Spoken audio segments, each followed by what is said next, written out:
Francis, good to see you again.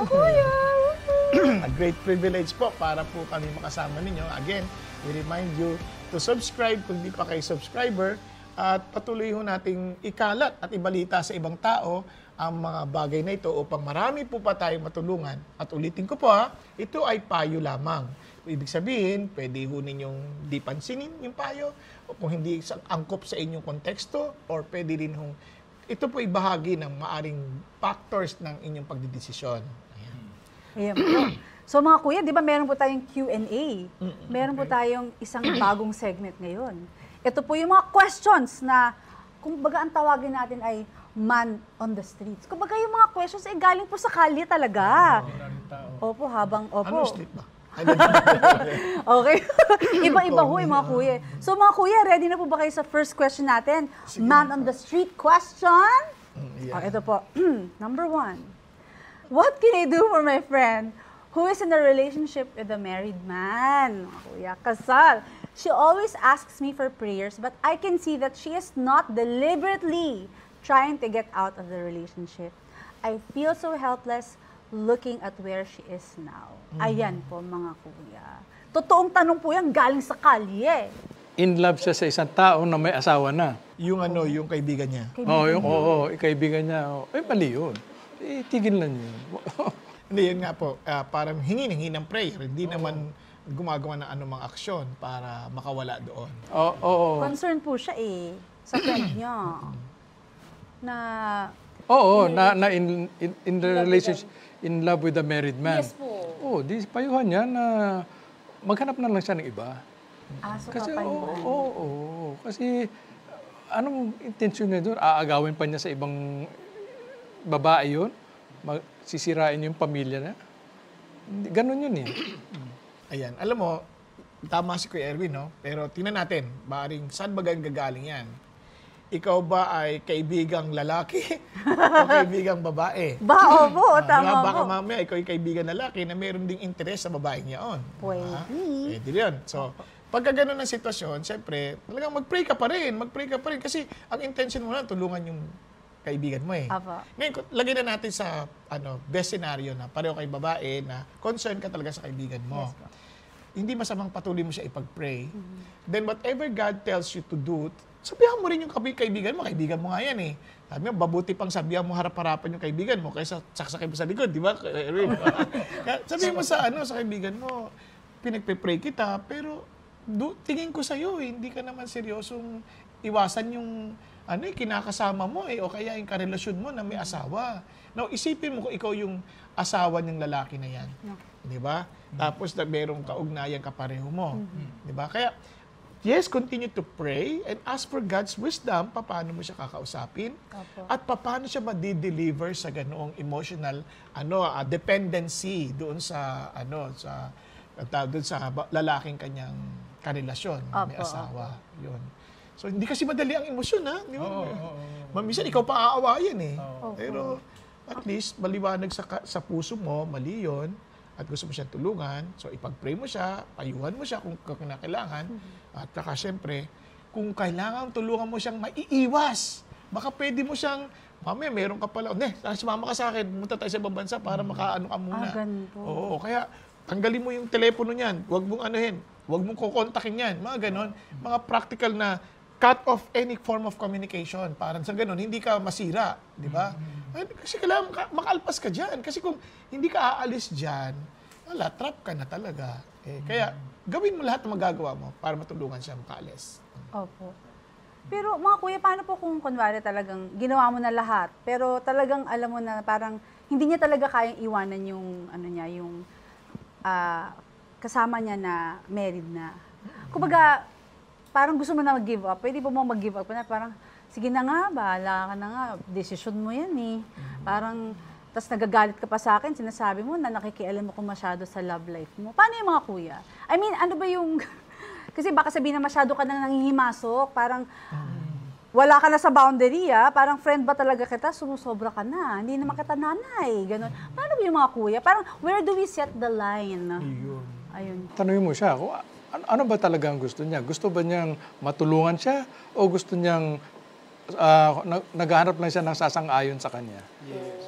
Dalawa lang yun eh. Kung gusto niya yung kabutihan, yung mabuti para sa kanya, sabihin mo, yun ang intensyon mo bilang kaibigan niya. Pero kung naghahanap siya ng sasang-ayon lang, sabihin mo, sa magandang paraan, sorry, hindi ko magagawa yun dahil alam ko na makakasama yun sa'yo. Tsaka, ano yun, kung sakali man na lalayo ka, just to, parang minsan, di ba, parang dinidisiplina mo rin, no? Hindi mo bibitawan sa prayer. Kasi hangad mo pa rin is makatakas siya dun. So, pwede po ba na parang huwag muna kayong masyadong magpakita, pero pagpe-pray niyo yung best friend niyo or yung friend Of course, niyo? kaibigan mo yun. Pagpe-pray mo pa din. You still, tas continue to listen to God. Ano yung mga steps na pwede mong gawin para matulungan yung kaibigan mo. Mahirap po yan. Kasi syempre, love life tapos best friend or friend. Di ba parang, it's a different kind of love po, di ba po? So, anyway. Sa bagay, alam mo, madaling sabihin yan. Kasi may mga alam ako, ganyan talaga, babae. In love sa isang lalaki na may asawa na. Itong babae, nakatapos to, maayos ang kanya. Tapos yung nagkagusto siya sa isang, sabihin natin, ordinary worker lang. Lahat na, may asawa na, may pamilya pa. Lahat ng klaseng pagpapayo, sinabi na sa kanya ng kanyang kaibigan, ng kanyang mga kapatid, pero hindi pa rin siya nakikinig eh. Kasi alam niyo, mahirap pag pinasukan na ng emotion eh. Mahirap niyo pa yun. Oo. Ganun po. Pero, as a friend po ba, I can change my friend's heart? I mean, is that... Of course you can. I cannot Si God change lang, my... si God lang. Kaya pag tuloy mo siya pag-pray, kung Okay, sabihin, payuhan mo. Lahat ng pwede mong gawin by the grace of God, gawin mo. Basta Okay, tulungan mo siya makalalpas doon. Pero, again, at the end of the day, decision niya pa rin talaga yun eh. Oo nga po. And Diyos lang makakatulong sa kanya. Okay po. So, kung saan man po kayo naroon, si best friend, pray lang po ng pray. Huwag po tayo mag-give up. Ayan. So, mga kuya, next question na po. So, ito po. Next question. We are both Christians, but the parents of my fiancé are sagrado sa ibang pananampalataya. And they insist on us getting married in that particular religious group. What shall I do? Ayan ba, mga kuya? Tan, tan, tanan. Ano ba yung blessing, no? Sagrado kandado. Opo. Christians na po silang pareho, pero yung parents nila, di ba, obey your parents. Paano ba yan, mga kuya? Obey your parents. Pero sa ibang relihiyon na church, ayan po. Doon sila ikakasal. Sinabi mong fiancé, lalaki yun, no? Ay, hindi po. Depende.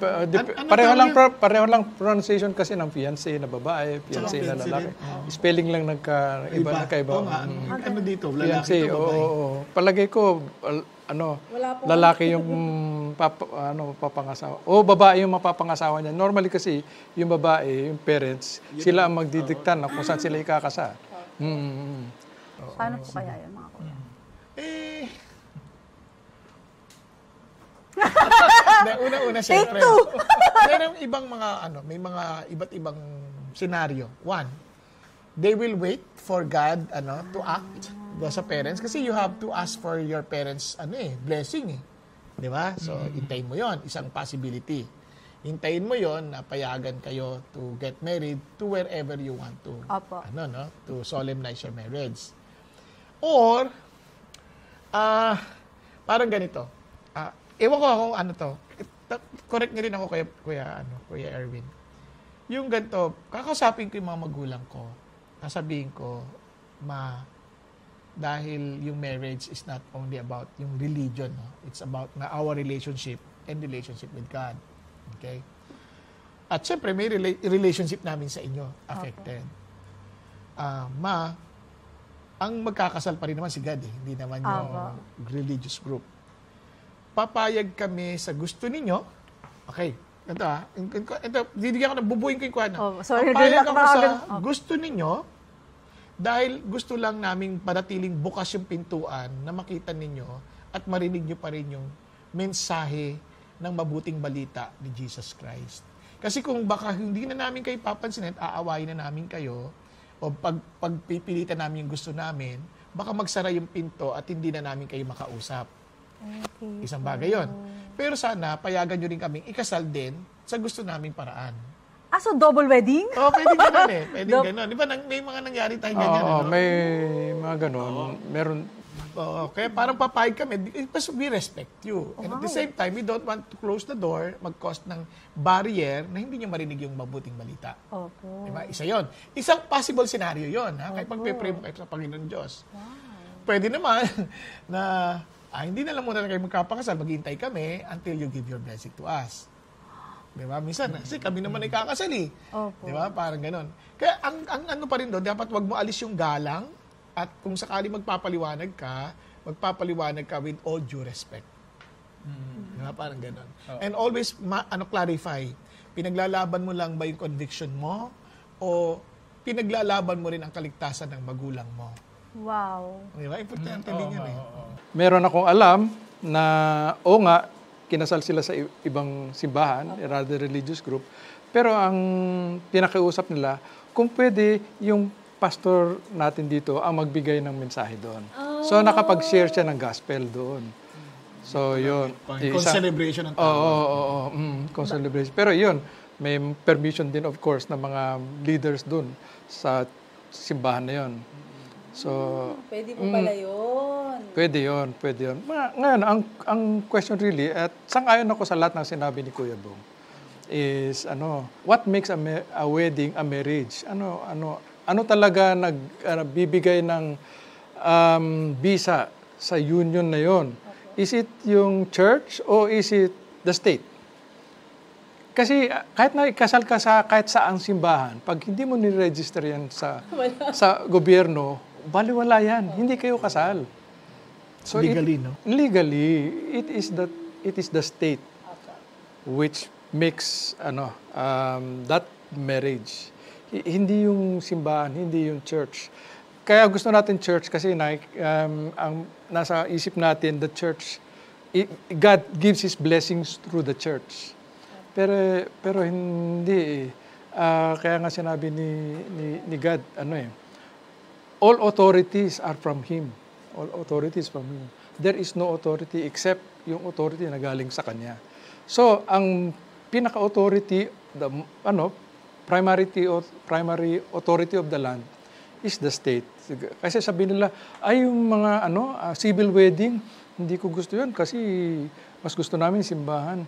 Alam mo, mas matibay ang civil wedding kaysa yung church wedding. Kasi yung church wedding nga, pag hindi mo ni-register yun, may deadline yun eh. Baliwala yun. I want to correct that notion na yung civil wedding, parang second class ka lang. Hindi totoo yun. May tanong po, kung ako, okay lang po. Kunwari po talagang gusto namin panindigan ng aming faith kay God. Etong aming religion. Tapos po, hindi nila talaga sinunod yung parents nila. Kahit labag sa loob ng parents nila, both sides or kahit isang side, tinuloy pa rin ho nila yung wedding. Nagkasala ho ba kami sa Panginoon? Oo, kasi... Pero pinanindigan namin yung faith namin, mga kuya. Oo. Yun nga, sabi sa'yo, yung motivos kasi, hirap i-judge yan, no? Kasi, ang ma-judge mo lang yung action, eh. Okay. Pero yung motibo, kung pinaglalaban nyo, basta, kung yan ang makakatulong for your parents to understand what the gospel is, praise God. Pero kung, basta yun na, malay ko, kung yun ang paraan para to prove to the parents na we are, 100% committed to God. Pero, sa totoo lang, kung ako hindi ako papayag nang walang blessing yung magulang. So iba pa rin po yung... Kasi ang hirap naman yung mag-asawa kayo, kagalit yung magulang nyo. Dahil lang dyan. Saka sabi sa Bible, honor your father and mother eh. If, kung itutuloy mo yung kagusto mo makasal kahit saan, ayaw mong sundin yung magulang mo, titignan nila yon as disrespect sa kanila eh. And hindi maganda yun. Although may mga excuses sila na na yun eh, beyond the age of accountability na yun. Kumbaga, more than 25 na kami, wala nang say ang magulang sa amin. Technically speaking, yes. Pero yung morally speaking, parang siyempre nasaktan mo yung magulang mo. Hindi naman matagal yung magulang mo, matanda ka na. Kung 20 plus ka na, ilang taon na magulang mo? Tapos, sisirain mo ba yung relationship na yun? Maganda, ipag-pray mo na lang din na bigyan ka ng wisdom ng Diyos na hindi masira yung relationship mo sa magulang mo while pursuing this new chapter of your life. Pero may alam din ako na talagang nagpaalam sila sa parents nila, ayaw. Naghintay sila. Talagang naghintay sila. Tapos binigay din yung blessing po eventually. Binigay ng lola. Yung Lola? magulang ng parents nila. siya. Wala naman sabi parents. Wala masabi. Pero meron isa pa naman, hindi na sumunod sa magulang. Oh. Pero 60 years old na sila eh. Senior na pala po eh. Second marriage na to. May ID na to. May ID.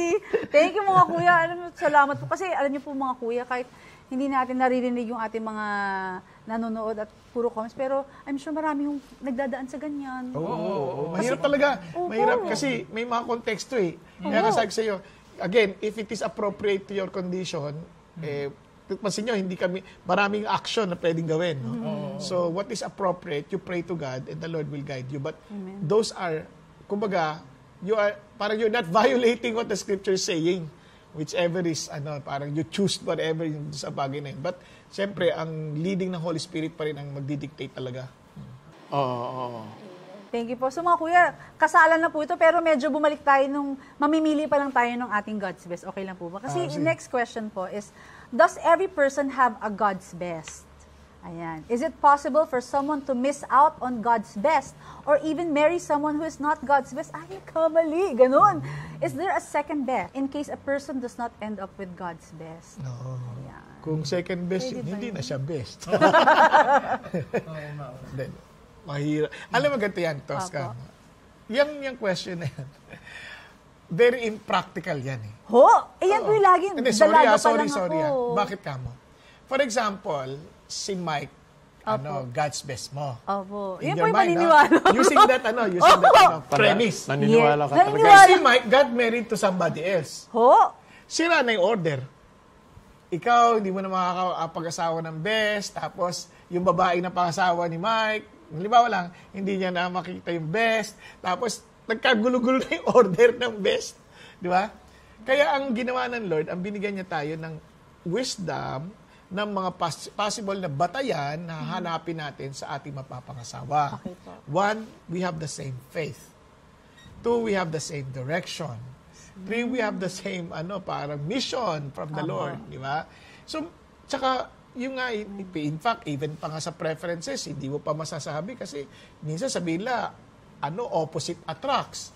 Di ba? Para at the end, opposite attacks. Di ba? Kaya hindi mo masabi pa. Kaya ang mga, kumbaga importante, are you both devoted followers of Jesus? Kasi yun ang magiging batayan nyo sa relationship nyo eventually. Importante diba? po yun. Susunod kayo kay Lord. Susunod kayo sa instruction ni Lord. Tapos, are you both are going the same direction? Kasi sabi nga ni Antoine de Saint-Exupéry, love is not gazing at each other, but looking towards the same direction. So, importante yung pareho kayo mission, pareho kayo ng burden. Paano yung mga kuya? Iisa lang naman ang Diyos natin.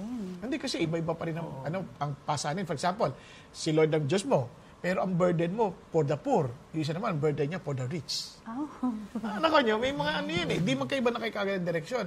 Eventually, mag-aaway kayo. Mag-aaway kayo. So, importante yun. Hindi po talaga totoo na may God's best tayo? Na lang, out of God's sovereignty, kung sino na pangasawa mo, best yun. Yun na yung best talaga. Kaya gawin mo na yung best effort mo to follow the Lord's instruction para ma-experience nyo. Kasi yung beauty of the marriage is not only, kasi best person siya for me. Hindi, are you the best person for him or for her? Diba? Okay It's not looking the right person, it's becoming right person for your husband or for your wife. Tapos at the same time, following God's direction, kasi nga, kanya-kanya tayong roles eh. Oo nga. Alam mo, maraming tanong dyan tungkol sa God's best. Paano mo malalaman kung yung ang God's best? Gumagawa tayo ng sarili nating standard. Dapat Christian, dapat mabait. May listahan. Yung requirements, grabe pa. Grabe ang requirements. Napakahaba nun. Mas marami pa sa mga kandidato yung... Naalala ko tuloy, no?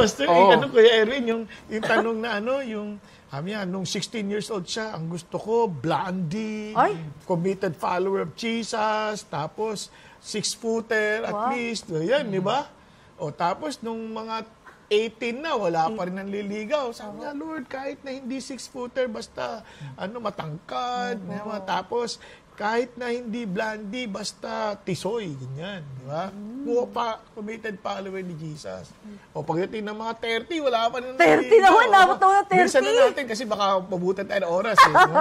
Tapos 30, sabi niya, Lord, kahit na 5'7 lang, kahit na Pinoy lang, di ba? Pinoy lang. Christian, o hindi na fully committed, Christian na lang, di ba?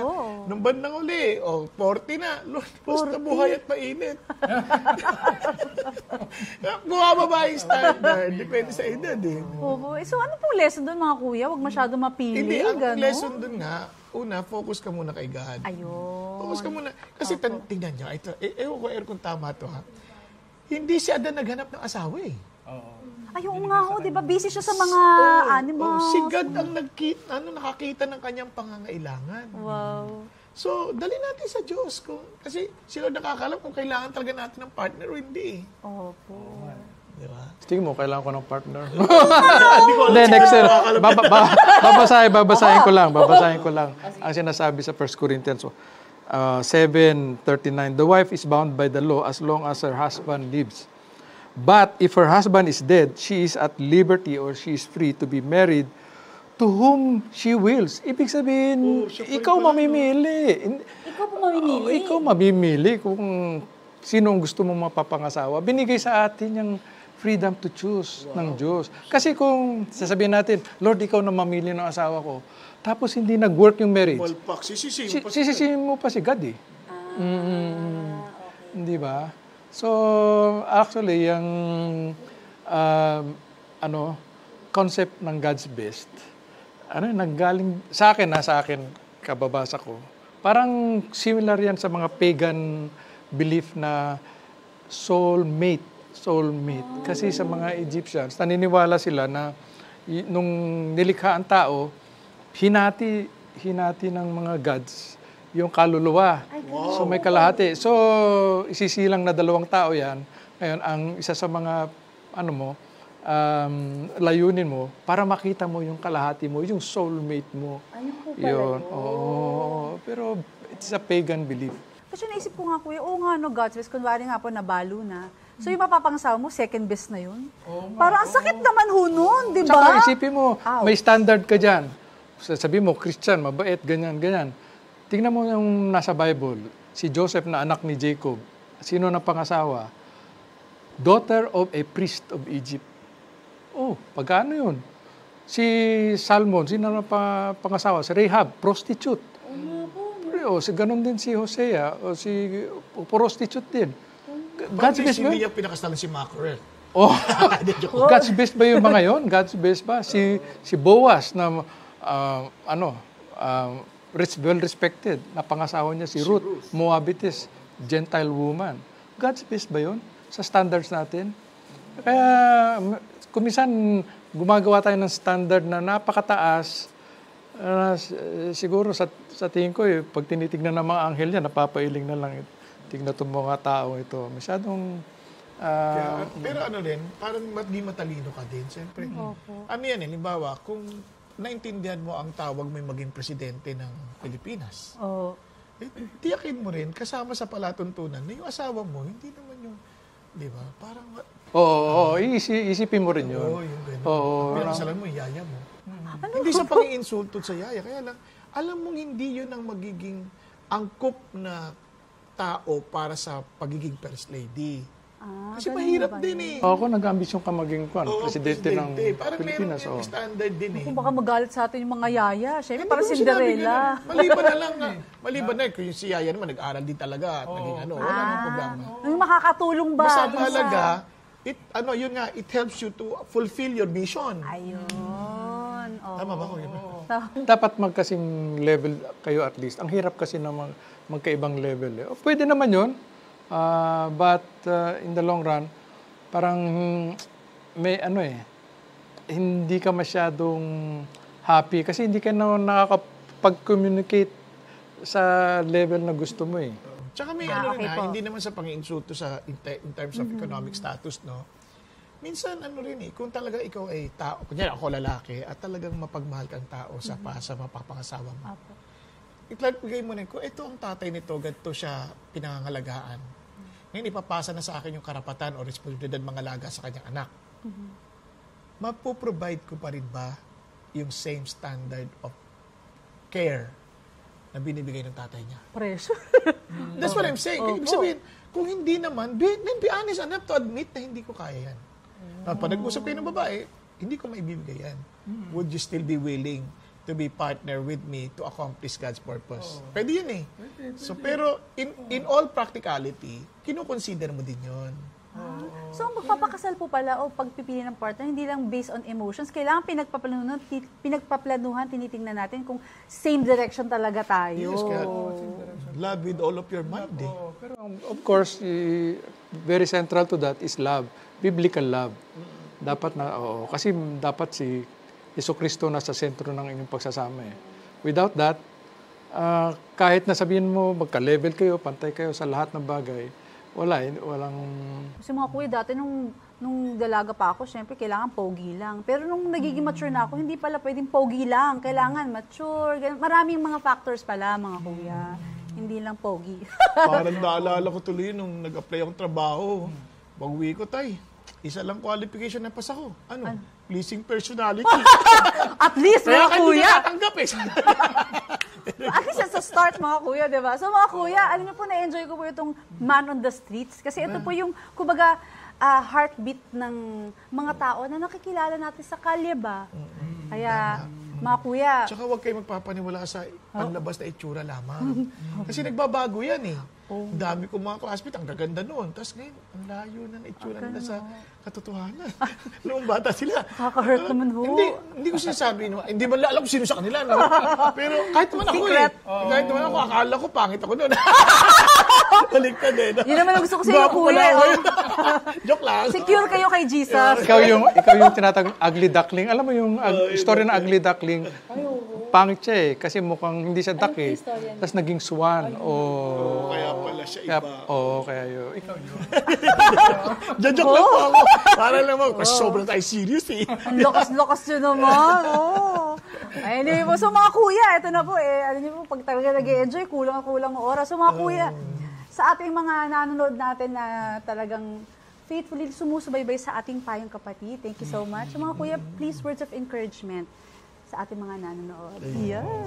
I think yung bottom line ng lahat ng mga payo na narinig sa amin is that you have to continue your walk with the Lord. Dapat si Jesus Christ ang sentro ng buhay niyo. Otherwise, mahirap mabuhay para sa atin lang. So that's it, yung ating payo. Yes, that's true. Ako nga tama yan. Ganda nung Kuya Erwin. Kasi alam nyo, sa buhay ganito, huwag nating hanapin yung kaligayahan. Dapat maging masaya muna tayo kay Jesus, mag-isa. Kasi kung di ka masaya kay Jesus mag-isa, mas maghahanap ka ng ibang tao para kala mo maging masaya ka, isipin, malungkot ka. Tapos hanap ka ng isa pa tao na tatatagpo, malungkot din. O nagsama ka, hindi ang lungkot-lungkot na buhay. Samantalang kung masaya ka kay Jesus, at kahit malungkot siya, ipapasa mo yung kasiyahan na yon sa tao yun. So that's basically what relationship is all about. Kaya nga, love God first, then love your neighbor as you love yourself. Kaya sabi naman ni Jesus, love as I have loved you. Di ba? It must start with your relationship with Jesus. Katama-tama sabi ni Erwin, walk with the Lord first. Then He will guide you. He will teach you what to do in your present condition. Kung ikaw man ay may karelasyon na may asawa, then find your real joy in Jesus. Kasi siya naman din magpo-provide talaga sa atin in the future eh. Kung iniisip natin, di tayo makatakas kasi parang siya nagpo-provide financially, siya nagpo-provide ng emotional needs natin. The truth is this, only Jesus can provide everything that we need. We need to trust Him. We need to believe in Him. We need to experience Him. And we need to really step out of our comfort zone and experience the truth of God. Kaya si Jesus ang nag-iimbita sa atin. Lapit tayo sa Kanya. Siya ang nagmamahal sa ating totoo. He died for us. And He rose again from the dead to give us a new life. Grabe po. Thank you mga kuya. Grabe. Simple lang pala ang buhay pagkasama si Jesus. Tama po ba mga kuya? So mga kuya, sisimplihan ko na yung request ko eh. Tagline naman please. Ganun eh. Tulad nito, dahil tag-ulan, kaya kahit umulan, umaraw. O bumagyo. Pag kailangan po ninyo ng payong, andito po ang Payong Payong Kapatid.